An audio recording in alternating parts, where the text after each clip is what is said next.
ශ්‍රී ලංකාව නිර්මාණය වුණේ කොහොමද කියලා ඔයා දන්නවද? වසර මිලියන ගණනකට පෙර ලෝකය ගොඩ්වානා සහ ලොරේසියා නැමැති සුපිරි මහද්වීප දෙකක් ලෙසයි පැවතියේ.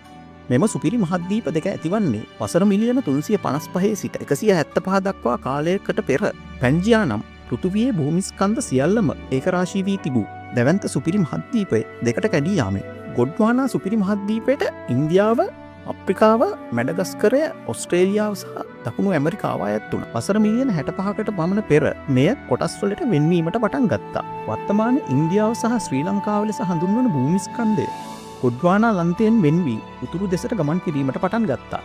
ආසන්න වශයෙන් වසර මිලියන 45කට පෙර ශ්‍රී ලංකා භූමිස්කන්ධයට සම්බන්ධ වූ ඉන්දියානු භූතලය ආසියානු භූතලයේ ගැටෙනවා. මෙහි ප්‍රතිඵලයක් ලෙස තමයි හිමාලය කඳුවැටිය නිර්මාණය වෙන්නේ. ශ්‍රී ලංකාව අර්ධද්වීපික ඉන්දියාවේ දිගුවක් වූ අතර මයෝසීන යුගයේදී ආසන්න වශයෙන් වසර මිලියන 15කට පමණ පෙර ඉන්දියාවෙන් වෙන් වෙලා තමයි ශ්‍රී ලංකාව නැමැති දූපත නිර්මාණය වෙන්නේ.